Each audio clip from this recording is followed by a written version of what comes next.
ताज्या आणि सुपरफास्ट बातम्या पाहण्यासाठी स्वराज्य न्यूज मराठीला सबस्क्राईब करा आणि बेल बटन प्रेस करा। संभाजी आरमार शिवजन्मोत्सव पालखी सोहळा नियोजन बैठक फडकुले सभागृह येथे रविवारी संध्याकाळी घेण्यात आली। हजारो माता भगिनी शिवप्रेमी मावळ्यांच्या उपस्थितीत साजरा होणाऱ्या पालखी सोहळ्याच्या प्रमुखपदी सामाजिक कार्यकर्ते गुरुनाथ निंबाळे यांची तर सहप्रमुखपदी कृष्णात काटे यांची निवड करण्यात आली। श्री शिवजन्मोत्सव मध्यवर्ती महामंडळाच्या अध्यक्षपदी सुभाष पवार आणि उपाध्यक्षपदी अर्जुन शिवशिंगवाले यांची निवड झाल्याबद्दल सत्कार करण्यात आला। पारंपरिक वाद्यांच्या गजरात छत्रपतींना साजेल अशा दिमाखात 19 फेब्रुवारी रोजी सकाळी 9 वाजता छत्रपती रंगभवन चौकातून पालखी सोहळा शुभारंभ होणार असून सर्व मावळ्यांना आपल्या राजांच्या जन्मोत्सवादिनी पालखी सोहळ्यास परिवारास सामील होण्याचे आवाहन संभाजी आरमारचे संस्थापक अध्यक्ष श्रीकांत डांगे यांनी केले। आपण साजरी करत असतो। छत्रपती शिवाजी महाराजांची जयंती साजरी करण्याचा हेतू एवढाच आहे की त्या जयंती सोहळ्यामध्ये आपण सहभागी होणं म्हणजे 1 वर्ष पुरेल एवढी ऊर्जा आपल्याला त्या दिवशी मिळणार आहे। छत्रपती शिवाजी महाराज आपल्यासारखे लाखो करोडो लोक किडामुंग्यासारखे मरून जातील पण त्यांचं कर्तृत्व अबाधित राहणार आहे। फक्त त्या जयंती सोहळ्यामध्ये आपल्याला सहभागी होता आलं ही सगळ्यात महत्त्वाची आणि समाधानाची गोष्ट आहे। आज जयंती उत्सवाचं स्वरूप बघितलं। आज आम्ही मध्यवर्तीच्या मीटिंगमध्ये पण डॉल्बी मुक्त शिवजयंतीची भूमिका मांडली। त्याला किती प्रतिसाद मिळेल हे आपल्याला माहीत नाही। ज्या गोष्टी आपल्या हातात आहेत त्या मात्र आपण करायच्या आणि संभाजी आरमार मागील 15 वर्षापासून त्या गोष्टी सातत्याने करताय। या वर्षीच्या किंवा मागच्या वर्षीच्या देखील आपल्या पालखी सोहळ्यामध्ये आपण पारंपरिक वाद्यांवर भर दिला होता। यावर्षी त्याच्यापेक्षा जास्त काही वेगळ्या पद्धतीचे वाद्य लावता येतील का याचा आपण विचार करू, प्रयत्न करू। संभाजी आरमारच्या पालखी सोहळ्यामध्ये काय वाद्य होते, संभाजी आरमारच्या पालखी सोहळ्यामध्ये गर्दी किती होती, यापेक्षा जास्त महत्त्वाचं आहे तुम्हाला तुमचं कुटुंब वाचवायचं असेल, तुम्हाला तुमच्या मुलाबाळांवर चांगले संस्कार करायचे असतील, तुम्हाला तुमचा गमावलेला आत्मविश्वास परत मिळवायचा असेल तर तुम्ही छत्रपती शिवाजी महाराजांच्या मार्गानेच चालणं गरजेचं आहे आणि तो मार्ग दाखवून देण्याचं काम संभाजी आरमार करते। बाकी आपली स्पर्धा आपल्याशीच आहे। आपण कुठल्या पक्षाला दाखवण्यासाठी शिवजयंती करत नाही। आपला कोण बाप नाही, आपला कोण बॉस नाही, कुणाचा बॉस कुठल्या बंगल्यावर बसते अशा पद्धतीचे विधान होते।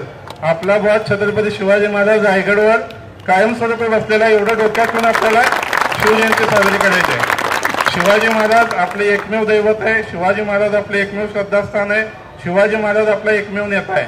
छत्रपती शिवाजी महाराजांनी जो मार्ग सांगितलाय महाराष्ट्राच्या हिताचा, हिंदुस्थानाच्या हिताचा आणि त्यामुळे आज हे राष्ट्र स्वाभिमानानं उभं आहे। शिवजयंती साजरी कशाला करायची तर शिवाजी महाराजांबद्दलची कृतज्ञता व्यक्त करायची म्हणून आपल्याला शिवजयंती साजरी करायची आहे। एखाद्या नेत्यानं फुटका काम जरी केलं तर तुम्ही त्याचं आयुष्यभर घरामध्ये फोटो लावता का नाही लावत? तर शिवाजी महाराजांनी आपल्या हजारो पिढ्यांचं कल्याण करणारं काम केलंय।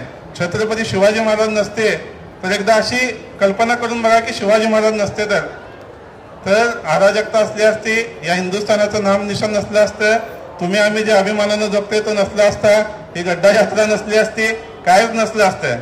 शिवाजी महाराज आहेत म्हणून सगळे, शिवाजी महाराज आहे म्हणून आपल्या जगण्याला अर्थ आहे। त्या महाराजांच्या उपकाराची किंचित परतफेड करण्यासाठी आपल्याला शिवजयंती साजरी करायची आहे। मी शिवजयंती साजरी करा म्हणजे संभाजी आरमारच्या पालखी सोहळ्याचंच या असं बिलकुल म्हणत नाही, पण आपल्या सगळ्यांची जबाबदारी आहे। सहकुटुंब त्या दिवशी आपण घरामध्ये शिवजयंती साजरी केली पाहिजे, घरावर भगवा झेंडा लावला पाहिजे, घराला आपल्या विद्युत रोषणाई केली पाहिजे, लाइटिंग केली पाहिजे। दिवाळीला जे आपण करतो किंवा दिवाळीला जे जे केलं पाहिजे त्याच्यापेक्षा जास्त शिवजयंतीला केलं पाहिजे। कारण तुमच्या मुलाबाळांना जर छत्रपती शिवाजी महाराज समजले तर ते शाहरुख खानच्या नादी लागणार नाही, सलमान खानच्या नादी लागणार नाही। आणि त्याच्या जर नादी लागले तर काय होतं तुम्हाला माहित आहे, रस्त्यावर दारू पिऊन काय ते फुटकळ पिऊन डॉल्बीमध्ये नाचणारे मावळे आपल्याला म्हणजे ते मावळे नसतात, ते कावळे असतात, त्यांचं आयुष्य पण तेवढंच असतं। अशा पद्धतीने वाहत गेलेली पिढी 30-40 वर्षामध्ये वयाच्या 30-40 वर्षी मरून जातात। मी काल परवा कुठंतरी गेलो होतो, तुळजापूरचा एक विषय मला सांगत होते आपले प्राध्यापक डॉक्टर सतीश कदम सर आहेत। त्यांनी मला सांगत होते की तुळजापूर शहरामध्ये जे आपल्या महाराष्ट्राची कुलस्वामिनी आहे, तुळजाभवानी आहे, छत्रपती शिवाजी महाराजांचं आराध्य दैवत आहे, त्या तुळजापूरची परिस्थिती अशी आहे की आज 30 ते 40 वर्ष वयाच्या विधवांची संख्या मोठ्या प्रमाणात आहे। हे प्राध्यापक डॉक्टर सतीश कदम सरांनी सांगितले, जे इतिहास संशोधक आहेत, महाराष्ट्रातील नंबर 1चा इतिहासकार आहे, थोर विचारवंत आहे। ही गोष्ट आपल्याला विचार करायला लावणारी म्हणजे विचार करण्यासारखी आहे. हे सगळं कशामुळे होतंय? आपण छत्रपती शिवाजी महाराजांची मूर्ती डोक्यावर घेतली आहे, छत्रपती शिवाजी महाराजांचं लॉकेट गळ्यात घातलंय, हातामध्ये भगवा झेंडा लावलाय, गळ्यात ते भगवा शेला घातलाय, पण दुर्दैवाने छत्रपती शिवाजी महाराज आपण मेंदूत घेतले नाही, म्हणून ही दुर्दैवी परिस्थिती आपल्यावर ओढावलेली आहे. आपल्याला आपलं कुटुंब वाचवायचं असेल तर आपण शिवजयंती साजरी करणं गरजेचं आहे. आपल्याला आपल्या परिसराचं भलं करायचं असेल, आपल्याला आपल्या नातेवाईकांचं, आपल्या मित्र परिवाराचं भलं करायचं असेल तर आपल्याला छत्रपती शिवाजी महाराजांच्या मार्गावरच यावं लागणार आहे. बाकी यावर्षीच्या पालखी सोहळ्यामध्ये जे जे पारंपरिक आपल्याला आणता येईल, आत्ताच अजिंक्य पाटील सरांनी सांगितलं की वारकरी पथकाशी त्यांनी संपर्कात आहेत, ते त्यामध्ये येईल. आम्ही उज्जैनच्या महाकालच्या डमरू पथकाच्या संपर्कात आहोत, ते देखील त्यामध्ये येईल. हलगे येथील बँजो असेल, गुरुने आत्ता सांगितलं की महिलांचं भजनी मंडळ आहे. या सगळ्या गोष्टी जी जी महाराष्ट्राची हिंदुस्थानाची चांगली संस्कृती आहे ते सगळे या छत्रपती शिवाजी महाराजांच्या पालखी सोहळ्यामध्ये आणण्यासाठी आपण प्रयत्न करू. त्यासोबतच छत्रपती शिवाजी महाराजांच्या पालखीमध्ये शिवाजी महाराजांच्या मूर्तीसोबतच दरवर्षी आपण जगाला एक आध्यात्मिक आदर्श जीवनाची संदेश देणारी ज्ञानेश्वरी ठेवत असतो, संतश्रेष्ठ जगद्गुरू तुकोबा यांची गाथा ठेवत असतो. त्यासोबतच ज्या संविधानावर हे देश चालतो, ज्या संविधानामुळे आपल्या सगळ्याला समानता मिळाली, न्याय हक्क मिळाले, तर डॉक्टर बाबासाहेब आंबेडकरांचं संविधान पालखीमध्ये घेऊन मिरवणारी एकमेव संघटना छत्रपती शिवाजी महाराज आहे. हे देखील आपण लोकांना सांगणं गरजेचं आहे, कारण संभाजी धर्माचा मार्ग वेगळा आहे. संभाजी धर्माचा मार्ग छत्रपती शिवाजी महाराजांचा आहे, छत्रपती संभाजी महाराजांचा आहे, शहीद भगतसिंगांचा आहे. ज्या मार्गावरून चालून आपल्याला सर्वसामान्य माणसाच्या भल्यासाठी जे जे काही करता येईल ते आपण करत आलो, येणाऱ्या काळात देखील करत राहू. आज मला देखील मनापासून आनंद होतोय की गुरुनाथ निंबाळेंना आपण या पालखीच्या 16 प्रमुखपदी निवडलं आहे. गुरु म्हणजे खरोखर मॅनेजमेंट गुरु आहे. तुम्ही म्हणजे त्यांच्या काय तोंडावर कौतुक म्हणून सांगत नाही, गुरुचं काम अतिशय चांगलं आहे. त्यांच्या बऱ्याच मोठमोठ्या कार्यक्रमाला मी उपस्थित असलो. एक 5-25 हजार लोकांची यात्रा त्यांनी अगदी 10-5 लोकांना हाताशी धरून एकदम व्यवस्थित पार पडली. दुसरं कोणी असलं असतं तर चक्करून पडला असता, पण गुरुने अतिशय चांगल्या पद्धतीनं तो चौडेश्वरी देवीच्या 103 टेम्परेचर ताप असताना देखील गुरुने तो त्यांची ती यात्रा मोठ्या आनंदात सोहळ्यात पार पडली. आम्हाला देखील त्यामध्ये सहभागी करून घेतलं त्यांनी. बाकी आपला पालखी सोहळा तर मोठा होणारच आहे. गेल्या 4,000 लोक होती, यावेळेस 6,000 असतील, 5,000 असतील. ह्या गोष्टी वाढतच जाणार आहेत. आपण सगळ्यांनी देखील प्रामाणिकपणे प्रयत्न करणं गरजेचं आहे. आपण सगळे सहकुटुंब या पालखी सोहळ्यामध्ये छत्रपती शिवाजी महाराजांचा आदर्श समजावून घेण्यासाठी सहभागी होणं गरजेचं आहे.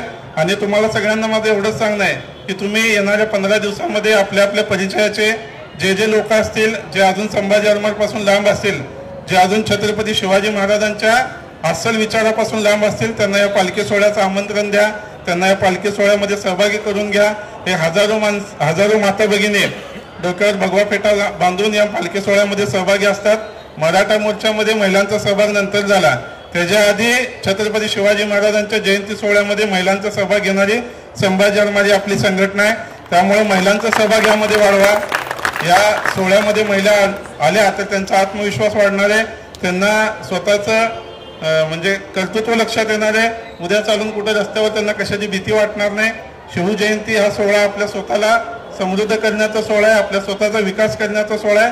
छत्रपती शिवाजी महाराजांनी 50 वर्षाच्या आयुष्यामध्ये 50,000 वर्ष पुरल एवढं काम आपल्यासाठी करून ठेवलेलं आहे. त्या कामाचा आनंद घेण्याचा, त्या कामाबद्दल आनंद व्यक्त करण्याचा, त्या कामाबद्दल कृतज्ञता व्यक्त करण्याचा दिवस म्हणजे 19 फेब्रुवारी आहे. त्यामुळे तुम्हाला सगळ्यांना माझं सांगणं आहे, येणारे राहिलेले 15 दिवस फक्त छत्रपती शिवाजी महाराजांची जयंती डोक्यात घेऊन काम करा आणि त्यानंतर छत्रपती शिवाजी महाराजांचा विचार घेऊन आपापल्या जीवनात आर्थिक प्रगतीसह सगळं कसं करता येईल त्या दृष्टीने देखील प्रयत्न करा. छत्रपती शिवाजी महाराज चांगल्या मार्गाने जाणाऱ्या मावळ्यांना आज पण साथ देतात, त्याच्या डोक्यावर आशीर्वादाचा हात धरतात. त्याचं उदाहरण म्हणजे मी स्वतः आहे. छत्रपती शिवाजी महाराज कधीच कुणाला एकटं सोडत नाहीत आणि कधी कुणाचं उपकार पण ठेवत नाहीत, उधार ठेवत नाहीत. छत्रपती शिवाजी महाराजांच्या विचारावर तुम्ही एक पाऊल चाललं तर तुमची 10 पावलं प्रगतीची छत्रपती शिवाजी महाराज मोकळी करतील एवढा मला विश्वास आहे. येणाऱ्या 19 फेब्रुवारीला संपूर्ण भारताला हेवा वाटेल अशा पद्धतीचा पालखी सोहळा तुमच्या माझ्या आपल्या सगळ्यांच्या प्रयत्नातून गुरुच्या नेतृत्वाखाली हो इतकीच आई जगदंबे चरणी काम करणारे आमचे गुरुनाथ गुरुनाथ निंबाळे यांचे आज आपण निवड करणार आहोत. तर सर्वांनी त्यांना त्यांची टाळ्या वाजवून आपण स्वागत करूयात. तसंच त्यांच्यासोबत सहपालखी सोहळा प्रमुख म्हणून आपण कृष्णात काटे भाऊजींची आपण निवड केलेली आहे. त्यांच्यासाठी पण सर्वांनी टाळ्या वाजवून स्वागत करावं.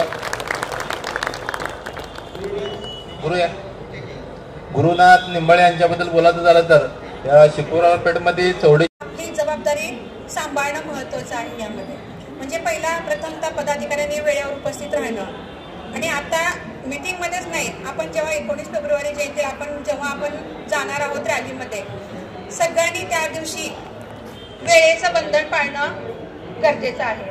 आणि सहसा करून सगळ्यांनी महिलांनी प्रत्येकाने किमान 30 ते 40 महिला तरी उपस्थित आणा की आपली रॅली भव्य दिव्य अशी दिसली पाहिजे, सगळ्यांना साजरी झाली पाहिजे. संभाजी आरमार हे नाव काय छोटं नाहीये आणि त्यामध्ये आपण काम करतोय आणि पदाधिकारी आहेत. ह्याचाच मला अभिमान आहे की आपण संभाजी आरमार संघटनेमध्ये पदाधिकारी काम म्हणून करतोय.